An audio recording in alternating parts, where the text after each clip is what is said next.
Assalamualaikum warahmatullahi wabarakatuh.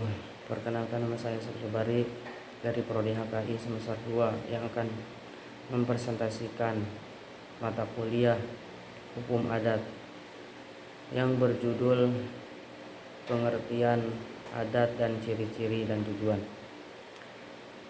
Dosen pengampu Ibu Aimana. Langsung saja masuk kepada materi. Yang pertama itu adalah pengertian hukum adat. Hukum adat adalah suatu istilah di masa silam terkait pemberian ilmu pengetahuan hukum kepada kelompok hingga beberapa pedoman serta kenyataan yang mengatur dan menerbitkan kehidupan masyarakat di Indonesia.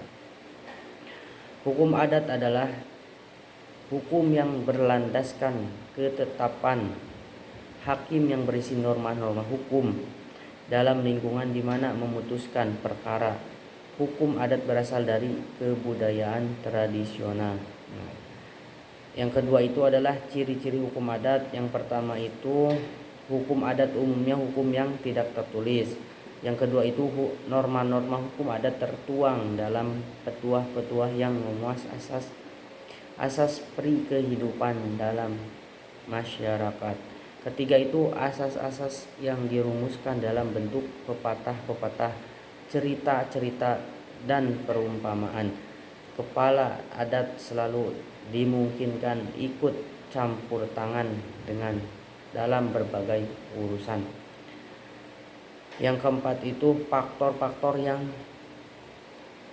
menjadi kepercayaan atau agama seringkali tidak bisa dipisahkan karena terjalin dengan segi hukum dalam arti yang sempit.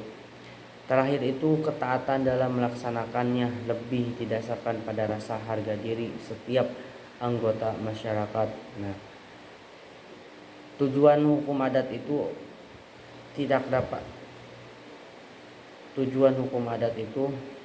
tidak ada tujuan yang signifikan tentang penerapan hukum adat di masyarakat. Namun hukum adat biasanya digunakan oleh masyarakat untuk mengatur kehidupan yang aman, tentram, dan sejahtera. Hukum adat juga dapat dikatakan sebagai tradisi turun-temurun yang terus dilaksanakan.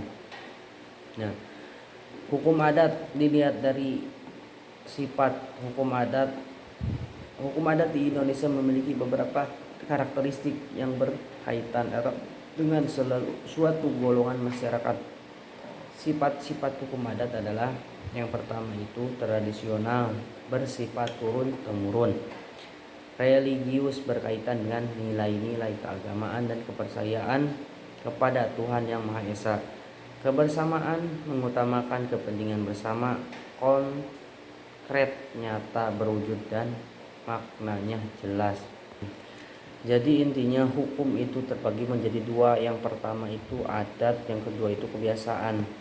Adat itu apa? Yang pertama berlaku sekelompok orang atau berbeda daerah. Yang kedua itu tertulis. Yang ketiga itu dipakai secara turun-temurun. Contohnya adat tikam tanah, adat dagokalis, tandu ngaben. Hukum dilihat dari kebiasaannya. Yang pertama itu bersifat umum atau perorangan. Yang kedua itu tidak tertulis. Yang ketiga itu mudah berubah sewaktu-waktu. Contohnya mengucapkan salam. Jadi secara umum dapat diartikan bahwa hukum adat adalah wujud gagasan kebudayaan yang terdiri atas nilai-nilai budaya, norma hukum dan aturan-aturan yang satu dengan lainnya berkaitan menjadi suatu sistem dan memiliki sanksi real yang sangat kuat.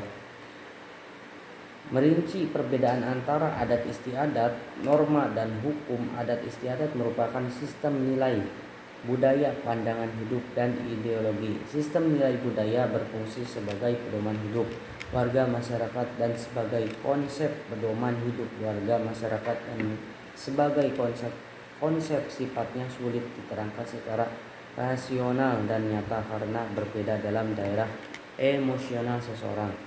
Bahwa sejak kecil seseorang diresapi oleh berbagai nilai budaya yang hidup di dalam masyarakat, sehingga konsep-konsep budaya tersebut telah berakar dalam alam jiwanya. Konsep ideologi merupakan suatu sistem pedoman hidup yang ingin dicapai oleh warga masyarakat. Norma terdiri dari aturan-aturan untuk bertindak, sifatnya khusus, rinci, jelas, dan tegas. Dengan sifat tersebut, norma mempunyai wibawa mengatur tindakan individu. Pelanggaran terhadap norma memiliki akibat hukum sanksi. Inilah yang oleh membedakan adat dan hukum adat, karena bersanksi itulah sehingga dikatakan bahwa hukum adat terlihat pada keputusan-keputusan para fungsionaris hukum adat. Jika dibandingkan dengan negara seperti Inggris dan Amerika Serikat, di mana hukum tidak tertulis, dalam artian common law, menduduki tempat yang sangat penting selain undang-undang. Common law ini terdapat dalam keputusan-keputusan para hakim, karangan para ahli hukum, dan peraturan yang timbul dalam berbagai lingkaran masyarakat.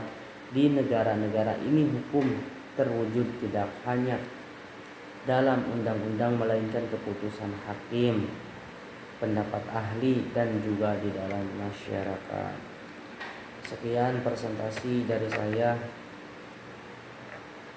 Wassalamualaikum warahmatullahi wabarakatuh.